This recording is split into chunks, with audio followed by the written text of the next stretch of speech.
ಆತ್ಮೇರೆ ನಮಸ್ಕಾರ. ನಾನು ನಿಮ್ಮ ಖಾಸಿಂ ಮಲ್ಲಿಗೆ ಮಡುವು. ವಾರಕ್ಕೊಂದು ಕಗ್ಗ ಈ 199ನೇ ವಾರದ ಸರಣಿಗೆ ಆತ್ಮೀಯ ಸ್ವಾಗತ. ಮಾನ್ಯ ಗುಂಡಪ್ಪನವರು ಏನು ಹೇಳ್ತಿದ್ದಾರೆ ಬನ್ನಿ ಕೇಳೋಣ. ಆಗುಂಬೆಯಸ್ತಮಯ ದ್ರೋಣ ಪರ್ವತದುದಯ, ತ್ಯಾಗರಾಜನ ಗಾನ, ವಾಲ್ಮೀಕಿ ಕವನ, ಆಗಿಸವೇ ತಾವಿವೆಮ್ಮಂತರಂಗದಿ ಸತ್ಯಯೋಗ ಪುಲಕಾಂಕುರವ ಮಂಕುತಿಮ್ಮ. ಆಗುಂಬೆಯ ಅಸ್ತಮಯ, ದ್ರೋಣ ಪರ್ವತದ ಉದಯ, ತ್ಯಾಗರಾಜನ ಗಾನ, ವಾಲ್ಮೀಕಿ ಕವನ, ಆಗಿಸವೇ ತಾವು ಇವು ಎಮ್ಮ ಅಂತರಂಗದಿ ಸತ್ಯ ಯೋಗ ಪುಲಕ ಅಂಕುರವ ಮಂಕುತಿಮ್ಮ. ದ್ರೋಣ ಪರ್ವತ ಅಂದರೆ ಬಾಬಾ ಬುಡನ್ಗಿರಿ ಬೆಟ್ಟ, ಆಗಿಸಿವೆ ಅಂದರೆ ಉಂಟು ಮಾಡಿವೆ, ಪುಲಕ ಅಂಕುರ ಅಂತಂದರೆ ರೋಮಾಂಚನ. ಆಗುಂಬೆಯಲ್ಲಿ ಕಾಣುವ ಸೂರ್ಯನ ಅಸ್ತಮಾನ, ದ್ರೋಣ ಪರ್ವತದ ಮೇಲಿಂದ ಕಾಣುವ ಸೂರ್ಯನ ಉದಯ ಕಿರಣಗಳು. ಕರ್ನಾಟಕ ಶಾಸ್ತ್ರೀಯ ಸಂಗೀತದ ತ್ರಿಮೂರ್ತಿಗಳಲ್ಲೊಬ್ಬರಾದ ಶ್ರೀ ತ್ಯಾಗರಾಜರ ಕೃತಿಗಳ ಹೃದಯಂಗಮವಾದ ಶ್ರೀ ತ್ಯಾಗರಾಜರ ಗಾಯನ, ವಾಲ್ಮೀಕಿ ಮಹರ್ಷಿಗಳು ಬರೆದ ವಾಲ್ಮೀಕಿ ರಾಮಾಯಣದ ಶ್ಲೋಕಗಳು, ಇವುಗಳೆಲ್ಲವೂ ನಮ್ಮ ಅಂತರಂಗದಲ್ಲಿ ಸತ್ಯದ ದರ್ಶನ ಮಾಡಿಸಿ ರೋಮಾಂಚನವನ್ನು ಉಂಟು ಮಾಡ್ತವೆ ಅಂಥೇಳಿ ಮಾನ್ಯ ಗುಂಡಪ್ಪನವರು ಇಲ್ಲಿ ಪ್ರಸ್ತಾಪ ಮಾಡಿದ್ದಾರೆ. ಸ್ನೇಹಿತರೆ, ಮಾನ್ಯ ಗುಂಡಪ್ಪನವರ ಈ ಪ್ರಸ್ತಾಪ ಖಂಡಿತ ಸತ್ಯ. ಆದರೆ ಈ ಕಾಲಘಟ್ಟಕ್ಕೆ ಇದ್ಯಾವುದು ಬೇಕಿಲ್ಲ. ಬೇಕಿದ್ರೂ ಅವರ ಕ್ರಮವಿಲ್ಲದ ಜೀವನ ಶೈಲಿ, ಕೆಲಸಗಳ ಮಧ್ಯ ಸೂರ್ಯನ ಉದಯ ಸೂರ್ಯನ ಅಸ್ತಮಾನವನ್ನು ನೋಡೋದಕ್ಕೆ ಯಾರಿಗೂ ಸಮಯ ಇಲ್ಲ.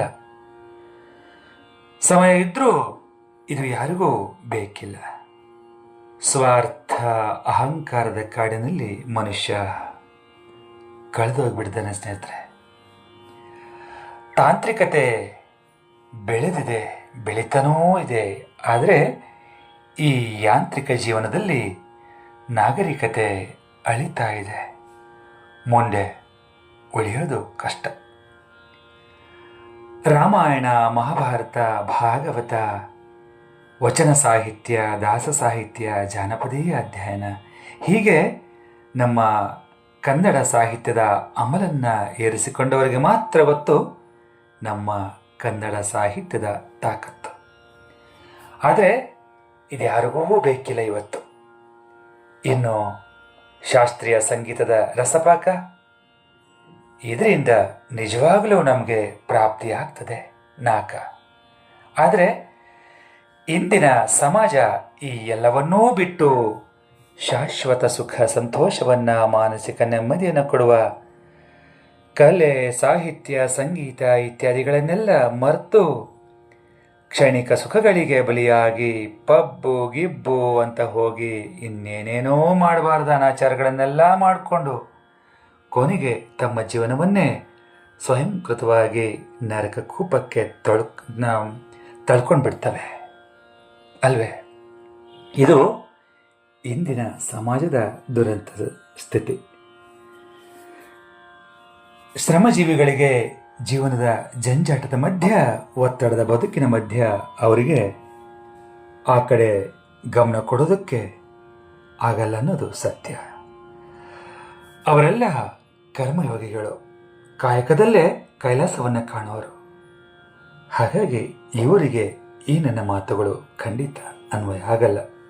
ಆದರೆ ಎಲ್ಲವೂ ಇದ್ದು ಆದರೂ ಕೊರಗ್ತಾ ಇರೋರಿಗೆ ಆನಂದವಾಗಿರೋದಕ್ಕೆ ಈ ಸೂರ್ಯೋದಯ, ಸೂರ್ಯಾಸ್ತಮಾನ, ಸಾಹಿತ್ಯ, ಸಂಗೀತ ಖಂಡಿತ ಸಹಾಯ ಮಾಡ್ತವೆ.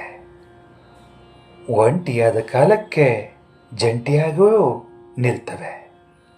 ಆದರೆ ಇವುಗಳ ಬಗ್ಗೆ ಆಸಕ್ತಿ ಒಲವನ್ನು ಬೆಳೆಸ್ಕೊಳ್ಬೇಕಷ್ಟೆ. ನಮ್ಮ ಸುಖ ಸಂತೋಷಕ್ಕೂ ನಾವೇ ಕಾರಣ, ನಮ್ಮ ದುಃಖ ದುಮ್ಮಾನಕ್ಕೂ ನಾವೇ ಕಾರಣ ಆಗ್ತೇವೆ. ಹಾಗಾಗಿ ಕ್ಷಣಿಕ ಸುಖವನ್ನು ನೀಡಿ ಜೀವನ ಪರ್ಯಂತ ನಮ್ಮನ್ನು ದುಃಖಕ್ಕೆ ತಳ್ಳುವ ಸಂಗತಿಗಳಿಂದ ಆದಷ್ಟು ದೂರ ಇದ್ದು ನಮಗೆ ಶಾಶ್ವತ ಸುಖ ಸಂತೋಷವನ್ನು ನೆಮ್ಮದಿಯನ್ನು ನೀಡುವ ಮಾಧ್ಯಮಗಳ ಕಡೆ ಗಮನ ಹರಿಸಿ ಆರೋಗ್ಯಪೂರ್ಣ ಜೀವನವನ್ನು ನಮ್ಮದಾಗಿಸಿಕೊಳ್ಳೋಣ ಅಂತ ಹೇಳ್ತಾ ಈಗ ಕೇಳೋಣ ನನ್ನ ರಾಗ ಸಂಯೋಜನೆಯ ಈ ಕಗ್ಗವನ್ನು. ತದರಿನ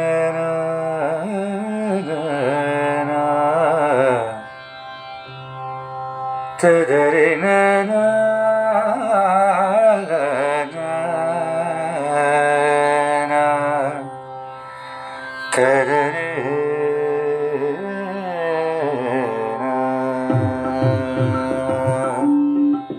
ಆಗುಂಬೆಯಸ್ತಮಯ ದ್ರೋಣ ಪರ್ವತದುದಯ, ಆಗುಂಬೆಯಸ್ತಮಯ ದ್ರೋಣ ಪರ್ವತದುದಯ, ತ್ಯಾಗರಾಜರ ಗಾನ,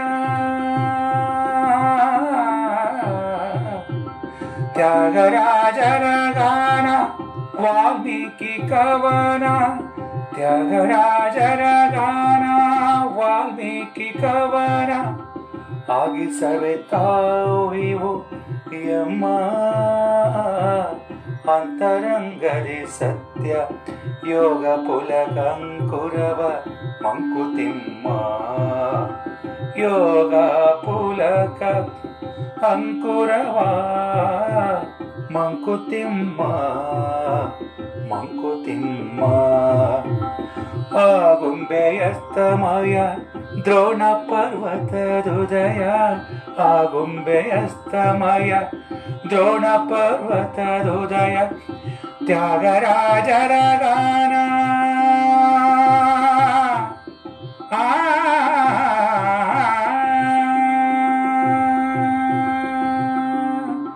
ತ್ಯಾಗರಾಜರ ಗಾನ, ವಾಲ್ಮೀಕಿ ಕವನ, ಆಗಿಸವೆ ತಾವು ಇವು ಯಮ್ಮ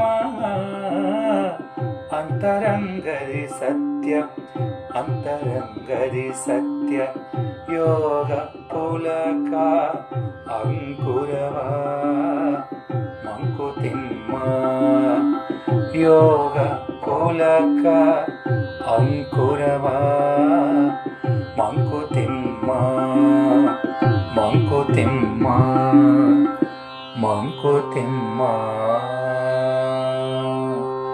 ಧನ್ಯವಾದಗಳು. ನಮಸ್ಕಾರ.